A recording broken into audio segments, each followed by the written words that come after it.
This is a story about a map I stole. But if you listen closely enough, it's actually a story about why you feel so lost right now. A few years ago, I didn't know who I was. I was a ghost haunting my own life. I woke up, I worked, I slept, but none of it felt real. I felt this looming shadow over everything I did, a quiet, heavy feeling that I was falling behind. So I did what we all do when we are scared of the dark. I looked for someone who seemed to have a flashlight. I found a man on a screen. He was fast. He was successful. He seemed completely immune to fear. I looked at his life and thought, if I follow his map, I'll find his treasure. I started playing a dangerous game of pretend. I bought the exact camera he used. I adopted his morning routine. I tried to talk with the same sharp, threatening confidence he had. I was trying to overwrite my own DNA. But here is the brutal truth that finally broke me. You cannot find your destination using someone else's coordinates. We are a generation of people running as fast as our legs can carry us, but we are running in someone else's lane. I spent years trying to be a perfect copy, and all I found was an empty room. Because the road to a real life isn't a single highway. It's a million different paths through a dark forest.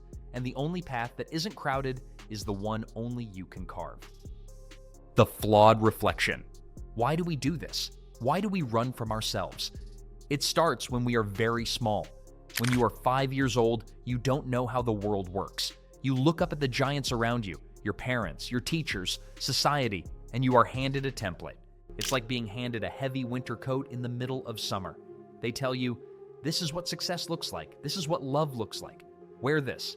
And because you are small, you put the coat on. You sweat, you stumble, but you wear it because you think you have to earn your place in the world by matching the flawed reflection they gave you. We learn to model our adult lives on these childhood templates. If we were taught that success means never making a mistake, we become terrified of the messy reality of trying.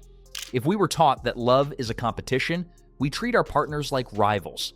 We develop this strange compulsion to suffer, convinced that if it doesn't hurt, it isn't valuable. But carrying someone else's template is exhausting. It drains the color from your life. The deep end. Imagine you want to learn how to swim. Most people stand on the dry concrete. They read thick books about the physics of water. They calculate the wind.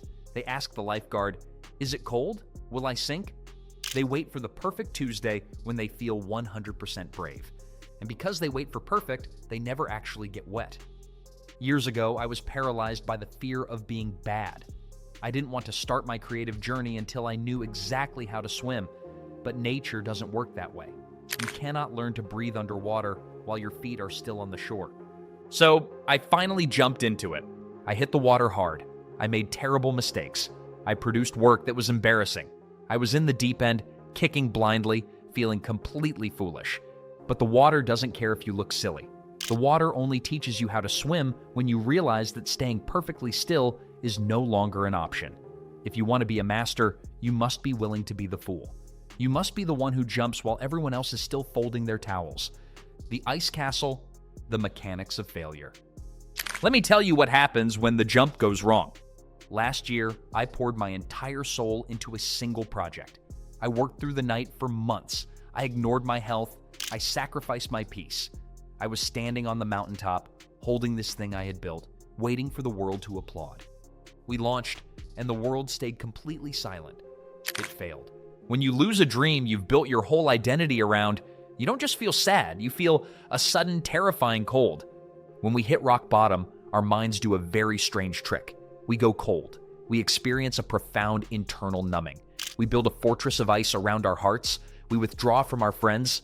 We go completely cold on our partners, pushing away the people who love us because we feel entirely unworthy of them.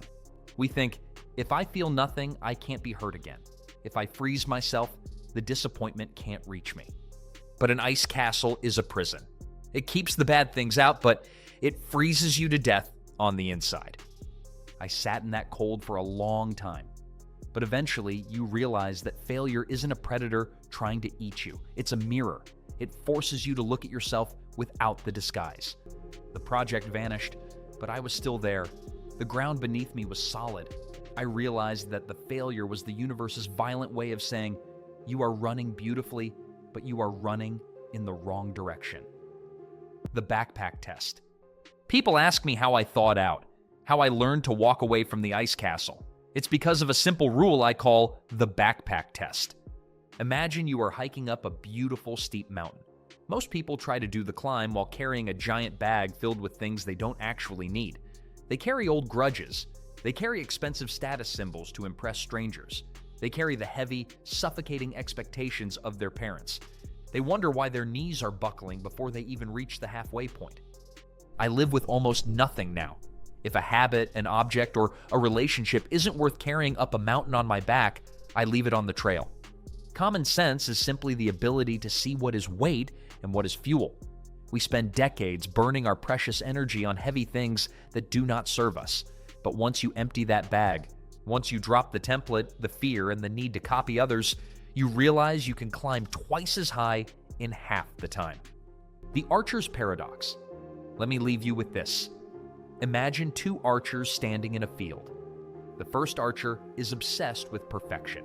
He spends the whole day studying the wind speed. He measures the humidity. He polishes his bow. He stares at the target for 10 hours, waiting for the absolute perfect moment to release his one single arrow. The second archer doesn't care about perfect. He just starts shooting. He misses wildly. He hits the dirt. He hits the trees. He shoots 1,000 arrows before the sun even begins to set. By the time the moon comes up, who is the deadliest archer? It is always the second one, because his muscles learned the actual weight of the bow. His eyes learned the real curve of the wind. Every single missed shot was a brutal, necessary lesson that the first archer never got to experience. My life is a field covered in 1,000 missed arrows. Every failed video, every broken project, every moment I went cold and hid in the ice, they were just arrows hitting the dirt. But those failures are the only reason I finally found the strength to pull the string back and hit the gold. You do not need to be a perfect copy of your heroes. You do not need to wear the heavy coat your childhood handed you. You just need to be willing to miss until your aim becomes true. This story started out about me, but the truth is, it's always been about you. Go shoot your arrows.